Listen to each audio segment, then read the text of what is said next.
নরম তুলতুলে আলুর পরোটা। হ্যাঁ বন্ধুরা, শীতকালীন আলু, নতুন আলু দিয়ে যদি এইভাবে আলুর পরোটা তৈরি করেন তাহলে সবাই একটার জায়গায় 5টা খাবে। Welcome back to my channel নিরামিষ কিচেনে আমার সব বন্ধুদের অনেক অনেক স্বাগতম। আর সঙ্গে আছে নতুন আলু ফুলকপির ছক্কা, একদম কম মশলায় দারুণ টেস্টি স্বাদে। সঙ্গে থাকে যদি এই রকম আলু ফুলকপির ছক্কা আর নতুন আলুর নরম তুলতুলে পরোটা, তাহলে সকালটা বেশ ভারী মজাতে যায়। শুরু থেকে শেষ অবধি এই রেসিপিটা দেখার অনুরোধ রইল। ভালো লাগলে একটা লাইক করতে ভুলবেন না, আর একটা কমেন্টস অবশ্যই করবেন। আপনাদের কমেন্টস আমার কাছে অতি মূল্যবান। যেসব বন্ধুরা নিরামিষ কিচেনের পাশে আছেন সবাইকে অনেক অনেক ধন্যবাদ, প্রীতি, শুভেচ্ছা, ভালোবাসা এবং বড়দের আমার সশ্রদ্ধ প্রণাম। আর বন্ধুরা, এই ফুলকপি আলুর ছক্কার সঙ্গে একটু পাতিলেবুর রস মিশিয়ে নেবেন। আর যারা লঙ্কা খেতে পছন্দ করেন, 1 কামড় লঙ্কাও জাস্ট জমে যাবে। তাই এখানে আমি ফুলকপি পরিমাণ মতো কেটে নিয়েছি। এই ফুলকপিটাকে হালকা ভাপিয়ে নেব, কারণ ফুলকপির মধ্যে অনেক সময় পোকা থাকে আর বিভিন্ন রকম কেমিক্যাল বা সার দিয়ে ফুলকপিগুলো বা যে কোনো সবজি তৈরি করা হয়। তাই বন্ধুরা, হালকা যদি গরম জলে ভাপিয়ে নিই তাহলে যে পয়জনটা থাকে সেটা কিন্তু বেরিয়ে যায়, আর সেটা আমাদের স্বাস্থ্যের পক্ষে খুব একটা উপকারী নয়। তাই ফুলকপিটাকে রান্না করার সময় অবশ্যই হালকা একটু গরম জলে নুন দিয়ে ভাপিয়ে নেবেন। বেশি সিদ্ধর দরকার নেই, তাহলে পয়জনটা বেরিয়ে যাবে আর সেটা স্বাস্থ্যের জন্য ক্ষতিকর হবে না। এখানে বড় সাইজের 2টো আলু নিয়েছি। আর আলুর পরোটা তৈরি করার জন্য আলু আর ময়দা যে মাখবো সেটাই কিন্তু কোনো রকম জল দেবেন না, তাহলে পরোটাটা নরম তুলতুলে হবে, দারুণ টেস্টি। যখন মাখবেন না তখন আপনারা বুঝবেন। তো প্রথমে এই সিদ্ধ আলুটাকে ম্যাশ করে নেব। আপনারা প্রেশার কুকারে অথবা ভাতের মধ্যে দিয়েও সিদ্ধ করে নিতে পারেন। আমি প্রেশার কুকারে সিদ্ধ করে নিয়েছি। এখানে পরিমাণ মতো নুন, চিনি আর রিফাইন অয়েল দিয়ে দেবো। আপনারা চাইলে রিফাইন অয়েল বা যে কোনো অয়েলের বদলে ঘি দিতে পারেন, তাহলে কিন্তু বুঝতেই পারছেন ঘি আর অয়েলের মধ্যে পার্থক্য আছে। তাই সমস্ত উপকরণ দেয়া হয়ে গেছে। দিয়ে এইভাবে আলুটাকে আরেকটু ম্যাশ করব, তাহলে যে উপকরণগুলি দিয়েছি সেগুলি খুব ভালোভাবে মিক্সড হয়ে যাবে আলুর সঙ্গে। আলুটায় যেন কোনো গোটা গোটা মানে ডিমে ডিমে না থাকে, একদম ম্যাশ করে নেবেন। তার জন্য আলুটা ভীষণ ভালোভাবে সিদ্ধ করতে হবে। নতুন আলু একটু ঠান্ডা হয়ে গেলেই বন্ধুরা শক্ত হয়ে যায়, আমরা রাঁধুনিরা সবাই জানি। এখানে প্রথমে 1 বাটি ময়দা দিয়ে দিলাম। আলুটা 500 গ্রাম মতো আছে, আর এখানে 400 গ্রাম মতো ময়দা দিয়েছি। দিয়ে ভালোভাবে মিক্সড করতে হবে। দেখুন, 1 ফোঁটা জল যাবে না। এই মাখতে মাখতে খুব সুন্দর একটা ডো তৈরি হয়ে যাবে। কোনো রকম জল ইউজের দরকার নেই, যেহেতু আলুর পরিমাণটা বেশি, তাই জলের আর প্রয়োজন হবে না। আর আলুটা ভালোভাবে সিদ্ধ হলে সঙ্গে সঙ্গে সেই গরম আলুই ম্যাশ করে নিয়ে ময়দাটা মেখে নিতে হবে। দেখুন, সুন্দর একটা সফট ডো তৈরি হয়েছে। এইবার এটাকে আমি ঢাকা দিয়ে রেখে দেবো। এইখানে 4 মগজ আদা আর কাঁচা লঙ্কা, এইটা আমি মিক্সিতে পেস্ট করে নেব। এই মশলাটা আলু ফুলকপির ছক্কাতে দেব। এখানে পরিমাণ মতো অয়েল দিয়ে দিলাম, খুব বেশি অয়েল দেব না। প্রথমে যে আলুগুলো কেটে রেখেছিলাম আলু ফুলকপির ছক্কার জন্য, সেই আলুগুলো ভালো করে লাল লাল করে ভেজে নেব। আলুটা এমনভাবে ভাজতে হবে যাতে সিদ্ধ হয়ে যায় এবং ভাজাও হয়ে যায়। আমার যারা নিয়মিত দর্শক আছেন তারা দেখেন আমি ঢাকা দিয়ে দিয়ে রান্না করি। ঢাকা দিয়ে রান্না করলে অনেকগুলি উপকার হয় বন্ধুরা। এক হচ্ছে আমরা রান্না করি, অনেক পোকামাকড়, মাছি, মশা ওড়ে, উপর থেকে অনেক নোংরা থাকে, সেগুলো পড়তে পারে, সেগুলোর হাত থেকে আমাদের রক্ষা করে। তাড়াতাড়ি রান্নাটা হয় ঢাকা দিলে, আর সিদ্ধ হয়, গ্যাসটাও কিন্তু অনেকটাই কম পড়ে।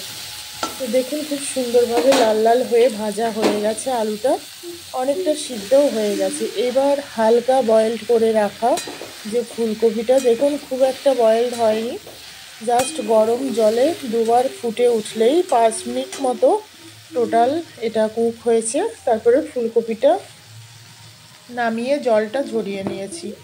ফুলকপি আবার বেশি সিদ্ধ হয়ে গেলে ভালো লাগে না, আর বেশি শক্ত থাকলেও ভালো লাগে না। তাই যাতে একদম পারফেক্ট হয় সেইভাবে খেয়াল রাখা উচিত। ঢাকা দিয়ে দিলাম, ঢাকা দিয়ে ঠিক একইভাবে ফুলকপিটাও ভেজে নেব। দেখুন আলু আর ফুলকপি খুব সুন্দর লাল লাল হয়ে ভাজা হয়ে গেছে, দেখতেই পাচ্ছেন বন্ধুরা।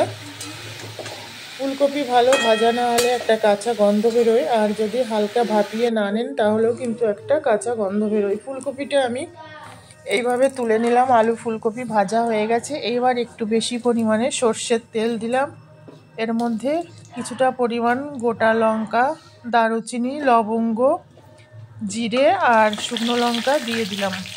দিয়ে এইবার টমেটো কুচি, একটা বড় সাইজের টমেটো দিয়েছি, আপনারা চাইলে এখানে পেস্ট করেও দিতে পারেন। পরিমাণ মতো চিনি দিয়ে দিলাম আর হলুদ গুঁড়ো দেব। নুনটা দেব না বন্ধুরা, কারণ পরোটাতে নুন হবে। আলু ফুলকপিতে আমি নুন দিয়ে সিদ্ধ করেছি আর ভাজার সময় হালকা নুন দিয়েছি। যেহেতু ছক্কা হবে, ঝোল হবে না, তাই নুনটা আর দেওয়ার প্রয়োজন নেই। এখানে যে আদা, চারমগজ আর কাঁচা লঙ্কার পেস্ট করে রেখেছিলাম সেটা দিয়ে দিলাম। দারুণ একটা ফ্লেভার বয়ে খুব ভালোভাবে এটাকে মশলাটা কষে নিতে হবে।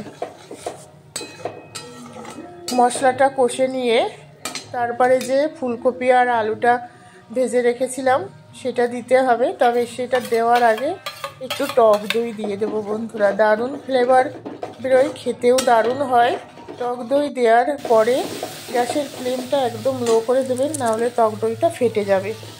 মশলাটা কষা হয়ে গেছে, এবার আলু ফুলকপিটা দিয়ে দিলাম। আলু ফুলকপিটা এমনভাবে ভাজতে হবে যাতে সিদ্ধ হয়ে যায়, ঝোল দিয়ে এটাকে জ্বালানো না লাগে, সেইভাবেই কিন্তু ভাজবেন, তাতে টেস্টও অনেকটা বেশি হবে। জাস্ট একটুখানি জল দেব, মশলার যে কৌটাটা সেই কৌটাটা ধুয়ে হালকা জল দিতে হবে।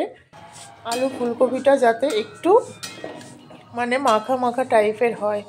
যেহেতু ছক্কা যে ঝোলটা দেখছেন, এটাও 5 মিনিট কুক করার পর টেনে যাবে। ওই হালকা যে মশলাটা সেটা কপি আর আলুর গায়ে লেগে লেগে থাকবে, আর সেটা নরম তুলতুলে পরোটা দিয়ে খেতে দারুণ টেস্টি হয় বন্ধুরা। আপনারাও এইভাবে আলু ফুলকপির ছক্কা তৈরি করুন, দেখবেন ডিনার বা ব্রেকফাস্টে দারুণ যাবে। ঢাকা দিয়ে দিয়েছিলাম 5 মিনিট কুক করার পর। এইবার এটার মধ্যে 1 চামচ ঘি দিয়ে নামিয়ে নিলেই রেডি আলু ফুলকপির ছক্কা। কেমন লাগলো কমেন্টস করে জানাবেন। একদম সিম্পল কিন্তু খেতে অসাধারণ। কালারটাও জাস্ট সুন্দর এসছে বন্ধুরা, দারুণ একটা ফ্লেভার, দারুণ একটা গন্ধ বেরোচ্ছে। এবারও একটি নামিয়ে নিয়েছি। এইবার দেখুন যে ময়দাটা মেখে রেখেছি কতটা সফট হয়েছে। এটা মনে হচ্ছে যে আমরা যে পাউরুটিগুলো বা কেক তৈরি করি সেই যে কি বলে ওটাকে ইস্ট দেওয়া, সেই রকম মনে হচ্ছে। এতটা আমি যখন বেলছিলাম, আটাটা মাখছিলাম, এত ভালো লাগছিল। একটু সাদা তিল দিয়ে পরোটাটা বেলে নেব। পরোটাটা খুব বেশি মোটাও করবেন না, খুব বেশি পাতলাও করবেন না। আমার ভীষণ মোটা হয়ে গেছিলো। প্রথম যে 3টি পরোটা আমি ভেজেছিলাম বন্ধুরা, আপনাদের দেখিয়েছি, মানে ভীষণ মোটা হয়ে গেছিলো। এটা তো মানে স্প্রিংয়ের মতো, অনেকটা বেললে আবার সেটাকে ছোট হয়ে যাচ্ছে। দেখুন বেলেছি আবার ছোট হয়ে যাবে, মানে কড়াইতে দিতে দিতে অনেকটা ছোট হয়ে গেছে। আর ভীষণ মোটা, মানে একটা পরোটা খেয়েই পেট ভার, কিন্তু দারুণ লেগেছে খেতে। প্রথমে শুকনো তাওয়াতে এটা আমি হালকা করে ফ্রাই করব। আর পরোটাটা আপনারা চাইলে ঘি অথবা রিফাইন অয়েল বা সর্ষের তেল দিয়ে ভাজতে পারেন। আমি অনেক দিন পর রিফাইন অয়েল এনেছি, তাই রিফাইন অয়েল দিয়ে আজকের পরোটাটা ভাজবো। নর্মালি তো ঘি দিয়েই ভাজি। আর ভীষণ মানে খাস্তা দারুণ পরোটা, কি বলবো, আপনারা না খেলে ঠিক বুঝতে পারবেন না।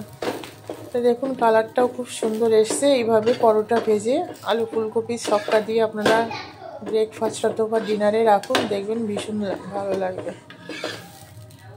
কালারটাও জাস্ট অসাধারণ হয়েছে। আমি আর একটাও দিয়েছি, দেখুন আলুটা যে বেশি পরিমাণে দেওয়া আছে পরোটাতে সেটা দেখেই বোঝা যাচ্ছে, আর কালারটাও দারুণ হয়েছে। তো বন্ধুরা, নিরামিষ আলু ফুলকপির ছক্কা আর নতুন আলুর পরোটা কেমন লাগলো কমেন্টস করে জানাবেন। নতুন বন্ধুদের উদ্দেশ্যে বলছি, রেসিপি ভালো লাগলে পাশে থাকা বেল আইকনটি প্রেস করে অল নোটিফিকেশন অন করে রাখবেন, যাতে নতুন নতুন রেসিপি আপলোড হলে সবার আগে আপনার কাছে নোটিফিকেশান যায়। পুরানো বন্ধুদের উদ্দেশ্যে বলছি, যারা আমার নিয়মিত দর্শক, আমার রেসিপি দেখেন, আমার অনেক দিদিরা আছেন নিয়মিত আমার রেসিপি দেখেন, তাদের আমি আমার অন্তর থেকে সশ্রদ্ধ প্রণাম জানাই। আপনারা কমেন্টস করুন আরও কী কী রেসিপি দেখতে চান। আমি অবশ্যই চেষ্টা করব আমার সবটুকু দিয়ে সেটা আপনাদের সামনে তুলে ধরার। একটু পাতিলেবুর রস অবশ্যই দেবেন, দেখবেন দারুণ টেস্টি হবে। আর যারা লঙ্কা খেতে পছন্দ করেন, আমার মতো লঙ্কা প্রেমী, তারা অবশ্যই সঙ্গে একটা কাঁচা লঙ্কা নেবেন, দেখবেন আরও টেস্ট দ্বিগুণ বেড়ে যাবে। তো আজকের মতো এখানেই, আবার দেখা হবে নতুন কোনো রেসিপি নিয়ে। বন্ধুরা সবাই খুব ভালো থাকবেন, সুস্থ থাকবেন, সুরক্ষিত থাকবেন, নিরামিষ কিচেনের পাশে থাকবেন। আর আমিও, আমারও পরিবারে যেসব বন্ধুরা আছেন বা আমি যাদের পরিবারে আছি, সবাই সবার সঙ্গে মিলেমিশে থাকাটাই হচ্ছে সবথেকে বড় মানবতা।